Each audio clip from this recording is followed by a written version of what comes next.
हमेशा DGISPR के comments खुले रहते थे। ऐसा कभी नहीं हुआ कि DGISPR के जो अकाउंट है ऑफिशियल, उसके कमेंट्स बंद हों। हमेशा ये कमेंट्स खुले रहते थे। लेकिन अब ये होना शुरू हो गया कि उनके कमेंट्स बंद कर देते हैं। वो किसी को इजाज़त नहीं देती कि कोई उनके ऊपर कोई राय दे। आज से कुछ अर्सा पहले उन्होंने कमेंट बॉक्स अपना खोला था, लेकिन लोगों ने जिस किस्म की राय दी या लोगों ने जिस किस्म का फीडबैक दिया, उसके बाद उन्होंने वापस बंद कर दिया। अब तो हालात ये हैं कि वो फ़ौजी अफसरान की या फ़ौजी जवानों की शहादतों की और कुर्बानियों की जो खबर देते हैं, वो खबर देते हुए भी वो कमेंट बंद रखते हैं। लेकिन लोगों ने जिस किस्म की तनकीद की, जब वो कमेंट खोले गए, लोगों को अलाउ किया गया कि वो उसके अंदर अपनी राय दें, तो लोगों ने जो राय दी उस तनकीद से घबरा कर इन्होंने दोबारा इसे बंद कर दिया। देखिए, अगर कोई प्राइवेट आदमी हो ना तो कोई फ़र्क नहीं पड़ता। प्राइवेट आदमी है, वो कहता है जी मैं नहीं तनकीद लेता, मेरी अपनी ऑप्शन है, मैं बंद करता हूँ। लेकिन एक कौमी इदारा है, अगर उसका एक अकाउंट है तो उसमें फीडबैक तो सबसे इंपॉर्टेंट चीज़ है। कौमी इदारा अपने कमेंट्स कैसे बंद कर सकता है? ये एक इदारे की सीट है, यहाँ पे लोगों की राय का एहतराम होना चाहिए, लोगों को उनकी राय देने का हक मिलना चाहिए। और लोग बात जो करते हैं वो लॉजिक के साथ करते हैं। अक्सर बहुत सारे हमारे हुकूमती लोग हैं, वो जैसे ही कोई ट्वीट करते हैं तो वो कम्युनिटी नोट उन्हें लग जाता है, हकायक लोग निकाल कर सामने रखते हैं तो वो बेचारे उनका झूठ पकड़ा जाता है। तो DGISPR को जो है वो अपना कमेंट ज़रूर खोलना चाहिए बॉक्स, ताकि उन्हें पता चले कि नौजवान जो बाशऊर नौजवान है वो उनसे क्या बातचीत करना चाहते हैं। बड़ा अच्छा 2 वे ट्रैफिक चल जाएगा। वो अपनी बात करें, नौजवान अपनी बात करें, तो उन्हें पता चले कि नौजवानों के जज्बात उनके बारे में और उनके अफकार के बारे में क्या है। नादरीन, हमारे कुछ सहाफ़ी जो है ना वो फौरी तौर पे एक्टिव हो जाते हैं कि जनाब मेरी बड़े उच्चे बंदे से बात हो गई है, मेरी बड़ी हाई लेवल पे मीटिंग हो गई है, मोतबर ज़राए से मेरी बात हो गई है, ताकतवर शख्सियत से मेरी मुलाकात हो गई है, मुक़तदरा से मेरा राब्ता हो गया है। और यानी इस किस्म के जो जुमले इस्तेमाल किए जाते हैं ना, ये एक्चुअली जर्नैल है पाकिस्तान के। यानी एक DGISPR है, उससे मुलाकात हो जाए या उसके ऑफिसर किसी और से, किसी मेजर जनरल से या किसी ब्रिगेडियर से मुलाकात हो जाए, इतना ही होता है। एक ISI में हैं जनरल साहब जो देखते हैं मीडिया के मामलात, उनसे मुलाकात हो जाए, उनसे बातचीत हो जाए, इतना ही होता है। या कोई सेक्टर कमांडर है, उससे बातचीत हो जाए। आर्मी चीफ तो मेरे ख्याल में मुलाकातें करते नहीं हैं और ये कोई मीडिया नहीं लेते, और इससे वो घबराते हैं मेरे ख्याल में।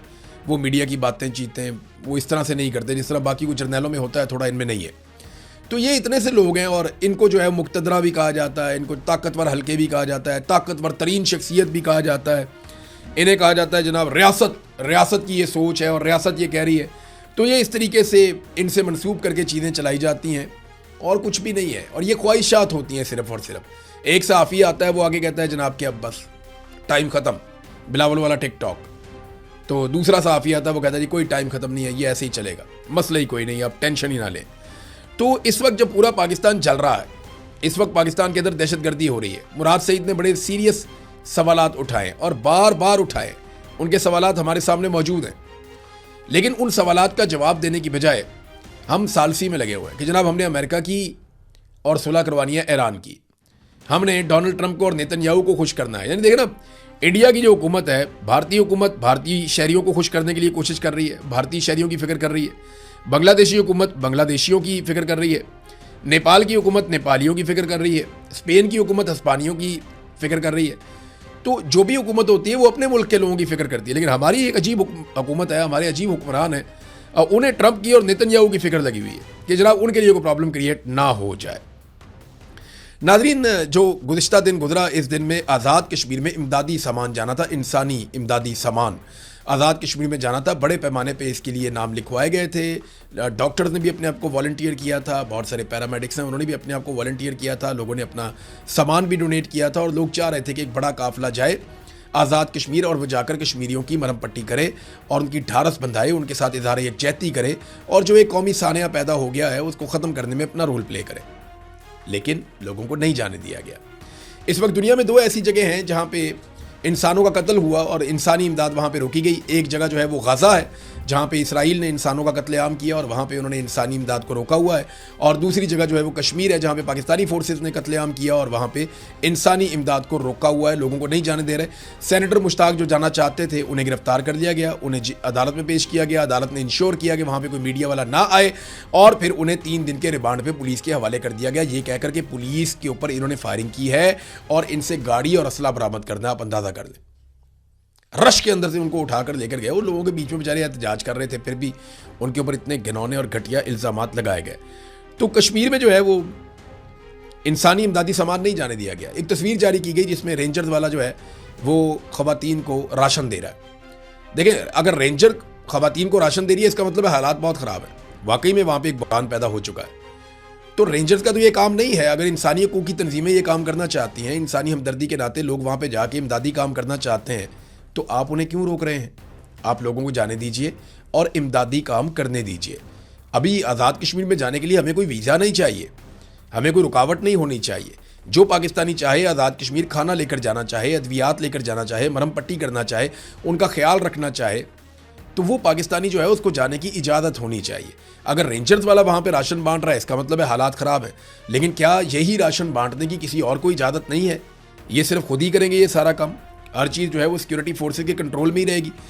रज़ी ताहिर साहब के हवाले से नाज़रीन मैं ख़बर आपको दे दूँ कि जो है CPJ ने इसके ऊपर बड़ा तहफ़्फ़ुज़ात का इज़हार किया, तशवीश का इज़हार किया है कि रज़ी ताहिर साहब और मोहम्मद सैफ ये 1 अगस्त से लापता हैं। देखें, आज जो तारीख है वो 4 अगस्त है। पिछले 4 दिन से इनका पता ही नहीं चल रहा। 1, 2, 3, 4 आज चौथा दिन है कि ये गए कहाँ पे। इन्हें किसी पुलिस स्टेशन में नहीं बताया गया, इन्हें किसी अदालत में नहीं पेश किया गया। अब ये ISI के पास हैं, मिलिट्री इंटेलिजेंस के पास हैं, किसी एजेंसी के पास हैं, IB के पास हैं, इंटेलिजेंस ब्यूरो के पास हैं, या पुलिस ने इनको गायब किया, कोई नहीं जानता। लेकिन फ़िलहाल ये बिल्कुल कन्फर्म इतला है, पता करवाएंगे हम ये कहाँ पे चले गए। लेकिन रज़ी ताहिर साहब को और उनके साथ मोहम्मद सैफ साहब को 1 अगस्त से अब तक लापता किया गया। ये 2 सहाफ़ी हैं और इन्होंने हर सहाफ़ी के साथ होने वाले जुल्म पर आवाज़ उठाई है। मेरी गुजारिश है इस्लामाबाद में तमाम सहाफ़ियों से कि वो रज़ी ताहिर के लिए और मोहम्मद सैफ के लिए आवाज़ उठाएं, अहमद फ़रहाद के लिए भी आवाज़ उठाएं, क्योंकि हर जुल्म के ख़िलाफ़ इन लोगों ने शदीद आवाज़ उठाई है, पूरी आवाज़ उठाई है, ताकत के साथ आवाज़ उठाई है। लिहाजा इनके लिए आवाज़ उठाना हम सब पर फ़र्ज़ है। नाज़रीन, एक चीज़ मैं आपके साथ और शेयर करता हूँ। ये एक इश्तिहार है, ये मैंने पढ़ा, मुझे लगा पहले आर्टिफिशियल इंटेलिजेंस है, लेकिन फिर मोहम्मद असलम जो हैं खैबर पख्तूनख्वा की जो सूबाई हुकूमत है वहाँ पे वो स्पोक्स पर्सन के तौर पे हैं, तो मुझे लगा कि बात सच है। वो इश्तिहार ये है कि वज़ीर आज़म का टॉपर तलबा को इलेक्ट्रिक रिक्शे और लोडर लेकर देने का ऐलान, यानी जिन तलबा ने टॉप कर लिया उनको इलेक्ट्रिक रिक्शे लेकर देंगे और लोडर लेकर देंगे। ये कौन सा विजन है भाई? ये किस किस्म का विजन है भाई? और जो टॉप करते हैं उनको स्कॉलरशिप देते हैं, उनको आला तालीम के लिए बाहर भेजते हैं। ये कैसे फ्रॉड लोग हैं? और जो फेल हो जाए उसको रिक्शा लेकर देते हैं, और जो फेल हो जाए, जो तालीम जारी ना रख सके, उसको लोडर लेके देते हैं कि जाओ जाके काम करो मार्केट में। इधर जो टॉप कर गया उसे कह रहे हैं FR रिक्शा। यार ये क्या है? कुत्तों को बनती है इसकी कि टॉपर तलबा को रिक्शे भी देने हैं, लोडर भी देने हैं, और जो फेल हो जाएं उन्हें फिर आप स्कॉलरशिप दे के बाहर भेज दें। मेरी समझ से बाहर है।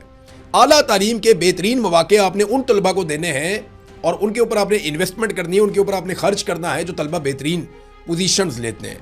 और जो नहीं ले पाते, जो कमज़ोर रह जाते हैं तालीम में, बहुत सारी वजूहत होती हैं, गुर्बत की वजह से भी होता है, तवज्जो नहीं दे पाते, फिर हमारे यहाँ पे खुराक की किल्लत है, लोगों का ज़हनी नशोनुमा वैसी नहीं हुई जैसे दुनिया में बड़े मुल्कों में होती है। तो आप उन्हें सपोर्ट करने के लिए, जो लोग रह जाते हैं उन्हें सपोर्ट करने के लिए इस किस्म की स्कीमें लेकर आते हैं। वो पकड़ के जो टॉप करेगा उसको हम रिक्शा देंगे। ये इनका टोटल विजन है, अगर ये चीज़ ठीक है तो। वैसे विजन इनके इसी तरह के ही होते हैं। अब तक के लिए इतने, अपना ख्याल रखिएगा, अपने इस चैनल का भी। अल्लाह हाफ़िज़।